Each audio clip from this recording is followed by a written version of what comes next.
फरिश्ते सिर्फ आसमान में नहीं रहते, जमीने हिंद पर उन्हें जवान कहते हैं। भारत देश हमेशा आभारी है उन साहसी और प्रतिबद्ध सैनिकों के लिए जो भारत माता की रक्षा में पल पल मुस्तैद रहते हैं। सुप्रभात। आदरणीय प्रधानाचार्य जी, अध्यापकगण एवं मेरे प्रिय साथियों, आज 15 जनवरी को भारतवर्ष भारतीय सेना दिवस मना रहा है। भारतीय सेना जिसका आदर्श वाक्य है स्वयं से पहले सेवा। इतना ही नहीं, भारतीय सेना में सैनिक अपनी सेवा को कायम रखने और राष्ट्र को सुरक्षित रखने के लिए बड़े से बड़े दुश्मन का डटकर सामना करते हैं। यह दिवस है उन सैनिकों को सम्मान देने का जिन्होंने निस्वार्थ सेवा, भाईचारे और देश प्रेम की सबसे बड़ी मिसाल कायम की है। यह दिन है भारत के लेफ्टिनेंट जनरल के.एम. करियप्पा को सम्मान देने का, जो भारत के पहले प्रधान सेनापति थे और मुख्य रूप से इन्हीं के कारण भारतीय सेना दिवस की शुरुआत हुई। अब ज्यादा समय न लेते हुए आज की प्रार्थना सभा की शुरुआत करते हैं।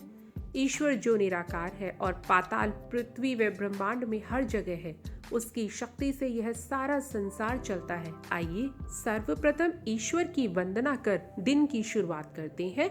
आप सभी प्रार्थना के लिए तैयार हो जाएंगे। प्रार्थना के बाद, भारत देश हमारी मातृभूमि है। राष्ट्रीय प्रतिज्ञा भारत देश के प्रति निष्ठा की शपथ है, जो देश के नागरिकों में राष्ट्रवाद की एकता बनाए रखने के लिए एक महत्वपूर्ण भूमिका निभाती है। अब समय है राष्ट्रीय प्रतिज्ञा लेने का, जिसके लिए मैं मंच पर आमंत्रित करती हूँ कक्षा 8वीं से शालिनी को। आपका धन्यवाद शालिनी। देश की सेवा करना ईश्वर की सेवा करने जैसा है। हमारे देश के जवान कठिन हालातों में देश की रक्षा की जिम्मेवारी को बहादुरी के साथ निभाते हैं।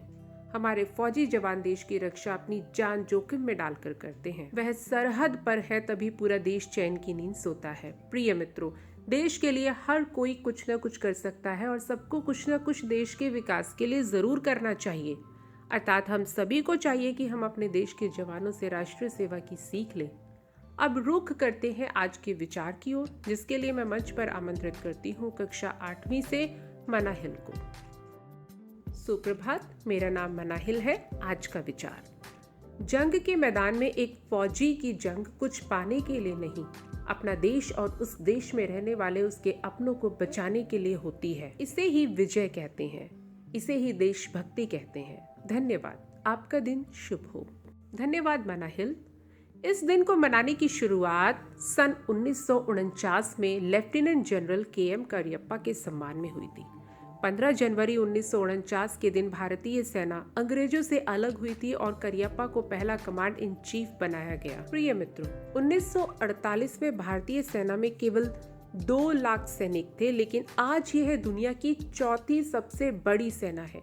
भारतीय सेना दिवस के बारे में जानना सबके लिए महत्वपूर्ण है और अब मैं मंच पर आमंत्रित करना चाहूंगी आयशा को कि वो यहाँ आए और हम सबको इस दिन के महत्व से अवगत कराएं। धन्यवाद आयशा। प्रिय मित्रों, देश की सेना जो हमेशा ही देश को सुरक्षा का एहसास देती है, उस पर आज तक खरी उतरती आई है। देश पर आए हर संकट से जान की बाजी लगाकर लड़ती है और देशवासियों को सुरक्षित रखने की कोशिश करती है। प्रिय मित्रों, पूरा देश सेना की वीरता, अदम्य साहस, शौर्य और उसकी कुर्बानी को याद करता है और इसी क्रम में आगे बढ़ते हैं। अब मैं मंच पर आमंत्रित करती हूँ कक्षा 7वीं से मोहिनी को कविता प्रस्तुतिकरण के लिए।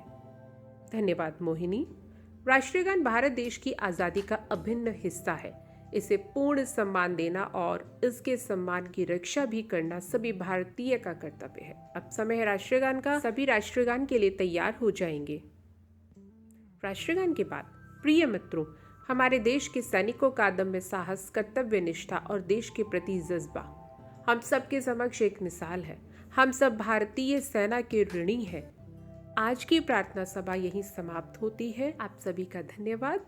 जय हिंद।